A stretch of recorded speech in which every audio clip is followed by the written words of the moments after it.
मी योगिता. मी एका कपड्याच्या दुकानात कामाला आहे. मी लग्नानंतर एका महिन्यानंतरच माझ्या सासरी असणाऱ्या कपड्यांच्या दुकानात कामाला लागले होते. कारण माझा नवरा हा थोडासा भोळा होता. हे मला लग्नानंतर समजले. माझ्या नातेवाईकांनी आणि घरातल्यांनी माझ्यासाठी एक भोळा मुलगा पाहिला आहे. हे त्यांनाही माहीत नव्हतं. त्यांनी फक्त मुलगा बघितला होता. त्याच्या पलीकडे त्यांना कोणतीच गोष्ट माहिती नव्हती. आणि मी ही लग्नानंतर तेच प्रथमच अनुभवलं.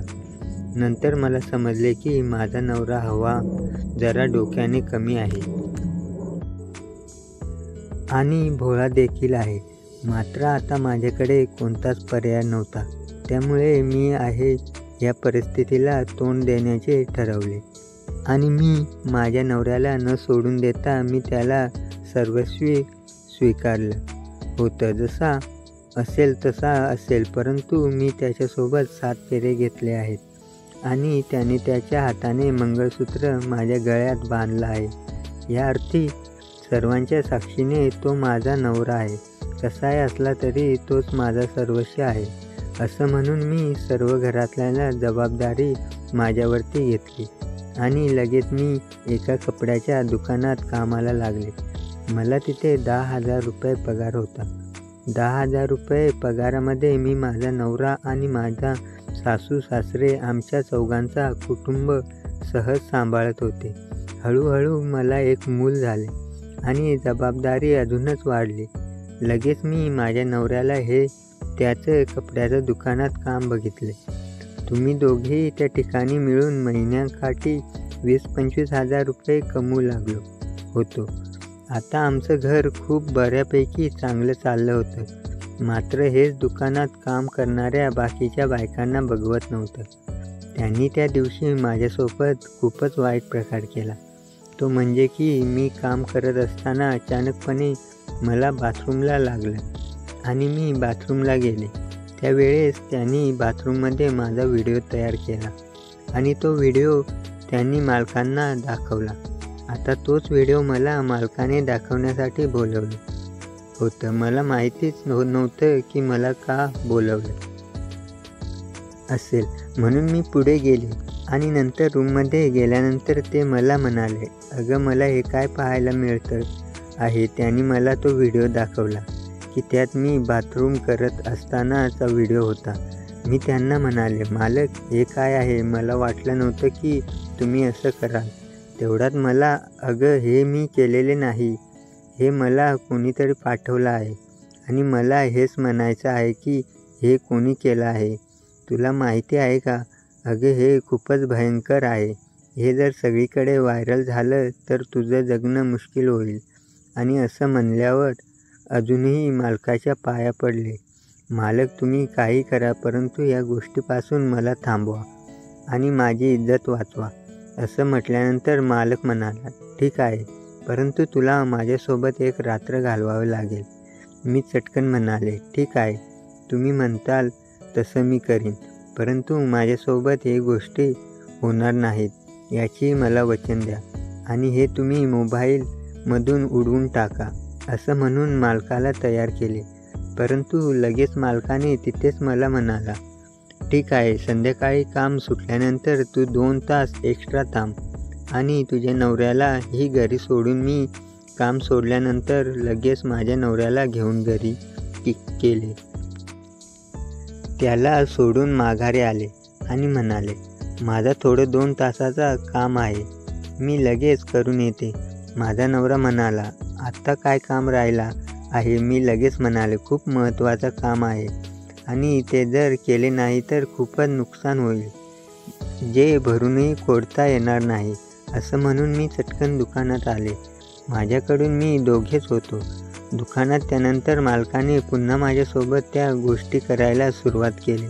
म्हणजेच तुम्हाला जवळ घेतले, माझ्या कमरेला हात घातला आणि माझ्या ओठावरती चुंबन घ्यायला लागले. मी दिसायलाही खूप देखणी होते. माझा फिगरही चांगला होता.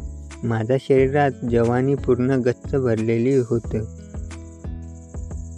त्याने माझ्यावर चावायला सुरुवात केली. काय करत आहे तेवढ्यात मालक म्हणाला, आता हे सांगायला हवं का? लगेच मालकाने मला खाली बसवले आणि त्याची पॅन्ट काढली.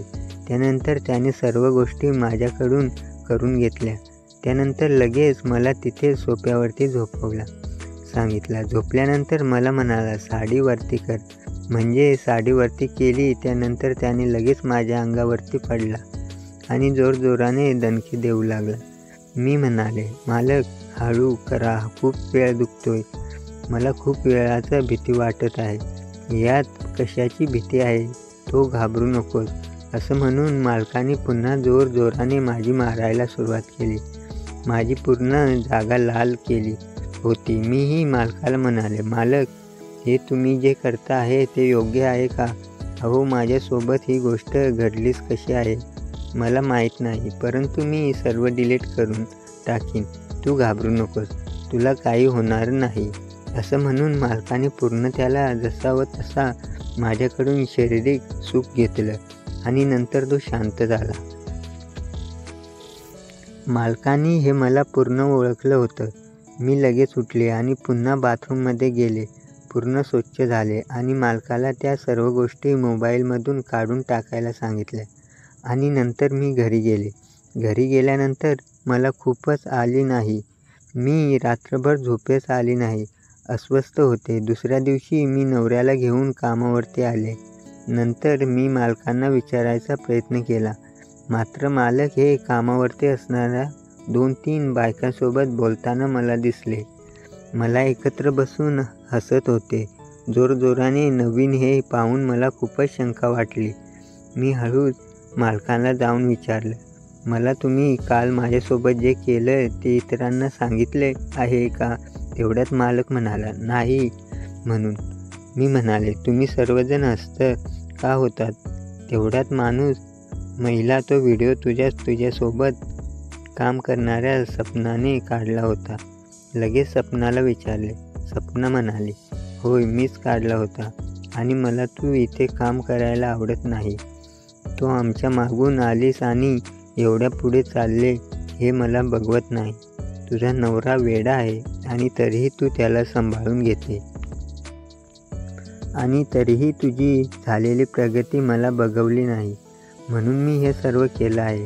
मात्र हे तिने सर्व बोललेलं मी माझ्या मोबाईलमध्ये रेकॉर्ड केलं होतं आणि रेकॉर्ड केलेल्या सर्व भाषण आणि माझ्यासोबत मारताना ज्या गोष्टी केल्या ह्या सर्व गोष्टी मी पोलिसांना सांगितले आणि पोलिसांनी मालकाच्या दुकानही बंद केला. मालकाला दंडही केला आणि सोबत त्याला शिक्षाही केली. या सर्व गोष्टी केल्यानंतर मालक माझ्या पाया पडू लागला. माफ कर, तुला जे हवं ते मी द्यायला तयार आहे, मात्र तू हे माझ्यासोबत करू नकोस, तक्रार मागे घे असं म्हटल्यानंतर मी हीच मालकावरती दया दाखवली आणि मालकाने मला 10 लाख रुपये देण्यासाठी कबूल केले. तुम्ही तक्रार मागे घेतली, मात्र सपनाविरुद्ध तक्रार मागे घेतली नाही. तिला मात्र शिक्षा झाली आणि मी आता 10 लाख रुपये घेऊन माझं स्वतःचे कपड्याचे दुकान टाकलं आहे. मी आता माझ्या नवऱ्याला घेऊन मालक म्हणून दुकानात बसते आणि मी सपनासारखी आहे. आज 4-5 बऱ्या कामाला लावल्या आहेत. माझ्या लग्नानंतर 3 महिन्यात झालेला सर्व कार्यक्रम आहे. माझ्यासोबत जे घडले ते खरंच वाईट घडलं, मात्र त्याला मी सामोरे गेले आणि कधीच घाबरले नाही.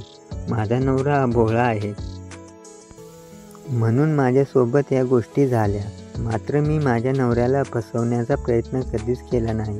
माणसासोबत मी त्या गोष्टी केल्या, मला मान्य आहे, मात्र त्या वेळेला मी खूपच घाबरले होते. परंतु त्या वेळेला आज मला त्या गोष्टी करता येत नव्हते, म्हणूनच मी मालकासोबत त्या सर्व गोष्टी केल्या. कारण माझ्याकडे एक दुकान आहे, तेही कपड्याचे, आणि मी त्या दुकानाची मालकीण आहे. मला माझ्या नवऱ्याला काम करायची गरज नाही. माझ्यात एका कृत्यामुळे माझी परिस्थिती बदलली, मात्र ते खरंच मी वाईट केले याची मला कायम खंत राहिली. परंतु काय करणार, अशा बऱ्याच गोष्टींना सामोरे जावे लागते. खूप वेगवेगळे अनुभव द्यावे लागतात. माझ्यासोबत घडलेले होते, इतरांसोबत घडू नये माझ्यासारख्या अशा कित्येक महिला आहेत की त्या आपल्या नवऱ्याला संसारामध्ये हातभार लावण्यासाठी घरच्या बाहेर पडतात आणि 2 रुपये कमवण्याच्या नादात अशा कित्येक गोष्टींना बळी जातात. मला मात्र हे सांगायचं आहे की तुम्ही कष्ट करा, काम करा, परंतु आपल्याला नवऱ्याला तुम्ही मदत करायच्या नादात स्वतःची इज्जत घालवू नका. कारण इज्जतीपेक्षा सर्वश्रेष्ठ काही नाही. आपल्या नवऱ्याचा आपण विश्वास कधीच तोडू नये आणि त्यांनी ह्या गोष्टीतून काहीतरी आदर्श घ्यावा. मी जसं वागले तसंही वागू नका आणि जर तशी परिस्थिती आली तर त्यालाही वळू नका. त्याला धडाडीने तोंड द्यायला शिका. बाकी तुम्ही सुज्ञ आहात. धन्यवाद.